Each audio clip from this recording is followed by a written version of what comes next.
다우징 연습과제. 이 책 전체에 걸쳐 다우징 연습이 진행될 예정이다. 연습 문장은 이 문장과 같이 이탈릭체로 표시될 것이며, 이는 단순히 책을 읽는 것 이상의 활동이 필요하다는 것을 강조한다. 이 책에서 얻을 수 있는 모든 것을 배우려면 적극적인 참여 자세가 필요하다. 단순히 다우징에 대해 읽기만 해서는 다우징을 배울 수 없다. 직접 다우징을 해봐야 한다. 이 책 패키지에는 펜듈럼이라 불리는 다우징 도구가 포함되어 있는데, 이는 유연한 끈 끝에 달린 원뿔형 황동추이다. 첫 번째 다우징 연습을 바로 시작하며 이 놀라운 작은 도구를 사용해보자. 우리는 3가지 다른 반응을 찾는 것으로 시작하려 한다. 첫 번째는 탐색 위치, 즉 서치 포지션이다. 이는 다우징 준비 완료를 의미하는 위치이다. 엄지손가락과 검지손가락을 아래로 향하게 하고 그 사이에 펜듈럼의 끈을 놓아서 손과 추 사이에 약 5cm 정도의 끈을 남겨두면 된다. 팔꿈치를 테이블 위에 올려놓는 것이 더 편하다면 그렇게 해도 좋다. 연습, 펜듈럼을 그림과 같이 잡아보기. 탐색 위치는 이 책에서 배울 모든 다우징 작업을 시작하는 지점이자 첫 단계이다. 펜듈럼을 사용할 때 모든 사람이 동일한 반응을 보이는 것은 아니다. 보통 2가지 반응 중 하나이다. 하나는 펜듈럼이 전혀 움직이지 않는 것이고, 추가 마치 쥐죽은 듯이 그 자리에 매달려 있는 것처럼, 다른 하나는 앞뒤로 흔들리는 것이다. 2 반응 모두 탐색 위치로 적절하다. 나는 몇 년 동안 에드워드 라스트람과 함께 미국 다우저 협회의 연례 다우징 학교를 공동으로 이끌었다. 에드의 탐색 위치는 완전히 정지 상태였지만 내 탐색 위치는 앞뒤로 흔들리는 것이었고 지금도 그렇다. 이제 첫 번째 연습을 시작하자. 펜듈럼을 그림처럼 잡고 나의 탐색 위치를 보여줘. 나의 탐색 위치가 무엇인지 알고 싶어 라고 말하라. 다우징을 처음 시도할 때 가장 좋은 점은 펜듈럼이 전혀 움직이지 않더라도 당신의 첫 시도는 성공적이라는 것이다. 이제 예를 알아보자. 마찬가지로 보편적인 예 반응은 없다. 그러나 대부분의 다우저들은 2가지 중 한 반응 중 하나를 경험한다. 탐색 위치가 완전히 정지 상태인 경우 예 반응은 머리를 끄덕이는 것처럼 앞뒤로 흔들리는 것이다. 또 다른 많은 다우저들은 예가 시계 방향으로 원을 그리며 움직이는 것으로 나타난다. 어떤 반응이든 괜찮다. 탐색 위치에서 펜듈럼을 잡고 다음 질문을 해보라. 봄에 잔디가 처음 자랄 때 그것은 초록색이니? 물론 이 질문의 답은 예라는 것을 알고 있을 것이다. 탐색 위치에서 어떤 변화가 있는지 펜듈럼을 주의 깊게 살펴보라. 또한 나에게 예를 보여줘, 나에게 예를 보여줘 라고 말해도 좋다. 만약 펜듈럼이 스스로 움직이지 않으려 한다면 직접 움직여라. 시계 방향으로 돌게 만든 다음 이것이 예다, 이것이 긍정이다, 이것이 양이다, 이것이 예다 라고 자신에게 말하라.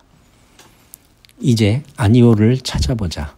만약 당신의 예 반응이 앞뒤로 움직이는 것이었다면 아니오는 좌우로 움직일 것이다. 머리를 흔들 때처럼 말이다. 반면에 예가 시계 방향이었다면 아니오 반응은 반시계 방향으로 나타날 것이다. 다음의 연습을 통해 당신의 아니오 반응을 찾아보라. 펜듈럼을 탐색 위치에서 잡고 다음 질문을 해보라. 하늘에서 내리는 눈은 초록색이니? 이 질문에 답을 알고 있으니 예 반응과는 다른 탐색 위치에서의 변화를 주의 깊게 살펴보라. 이것이 아니오 반응이다. 만약 이번에도 잘 안 되었다면 괜찮다. 많은 초보자들이 처음에는 펜듈럼을 제대로 작동시키는데 어려움을 겪는다. 처음 펜듈럼이 작동했을 때 느꼈던 감정일 것이다. 그래서 나는 당신에게 반시계 방향으로 펜듈럼을 움직이게 하고 이것이 아니오다. 이것이 수동적이다. 이것이 수용적이다. 이것은 의미다. 이것은 아니오다라고 자신에게 말하라고 권한다. 다음 주 동안 이 연습을 하루에 여러 번 반복해보라. 그러면 펜듈럼 다우징 기술이 자리 잡게 될 것이다. 이 과정에서 당신은 무의식과 소통하며 신호체계를 설정하게 된다. 사실 어떤 신호체계를 갖추는지는 중요하지 않다. 중요한 것은 당신이 탐색, 예, 그리고 아니오에 대한 세 가지 인식 가능한 신호를 갖추는 것이다. 이번 주 매일 이 세 가지 연습을 하겠다고 자신과 약속하라. 이것이 다우조로서 성장하는 데 큰 도움이 될 것이다. 다우징은 어떻게 작동하나? 이 질문은 아마도 당신이 가장 궁금해하는 부분일 것이다. 솔직한 대답은 우리가 정확히 알지 못한다는 것이다. 그러나 몇 가지 이론이 있다. 첫 번째 이론은 레이더와 관련이 있다. 지하에 있는 물줄기를 찾는 경우 아마도 다우저가 어떤 신호를 보내 타켓을 잡으려 할 것이다. 그 신호가 타켓을 찾으면 신호가 다시 다우저에게 돌아와 도구를 움직이게 만드는 것이다. 또 다른 가능성은 물줄기 자체가 어떤 신호를 보내며 다우저가 그 신호를 포착하는 것일 수 있다. 그러나 레이더나 지구 아래에서 나오는 방사선이 어떻게 지금 내 인생에서 이 방향이 긍정적인가 같은 예 또는 아니오 질문에 대한 답을 줄 수 있을까? 물 탐사자가 1분당 5갤런 이상의 물을 제공하는 특정 물줄기를 찾아내고 그것이 연중 내내 흐른다는 사실을 어떻게 알 수 있을까? 현재 우리가 이해하는 레이더는 이것을 설명할 수 없다. 레이더는 기존의 물체를 감지하고 모니터링할 수는 있지만 미래나 과거를 들여다볼 수는 없다. 레이더는 물줄기가 과거에 얼마나 많은 물을 생산했는지 또는 미래에 그 용량이 얼마나 될지를 말해줄 수 없다. 따라서 레이더가 다우징이 작동하는 방식이 아니거나 그것이 다우징이 작동하는 여러 방식 중 하나일 수 있다. 다우징이 어떻게 작동하는지 설명하는 또 다른 이론은 홀로그램과 관련이 있다. 1981년에 런던을 기반으로 활동하는 생화학자 루퍼트 쉘드레이크가 새로운 생명의 과학이라는 책을 썼다.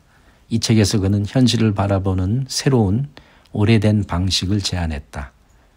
쉘드레이크는 3차원적 또는 선형적인 현실관 대신 홀로그램을 바탕으로 한 관점을 제시했다. 이 관점은 현실이 무엇인지에 대한 나의 관점을 완전히 새롭게 만들었다. 홀로그램 사진의 원본이 단순한 바나나 사진이라고 가정하자. 이때 홀로그램 사진은 평범한 필름처럼 바나나 모양을 보여주지 않고 물결 모양의 간섭 패턴을 나타낸다.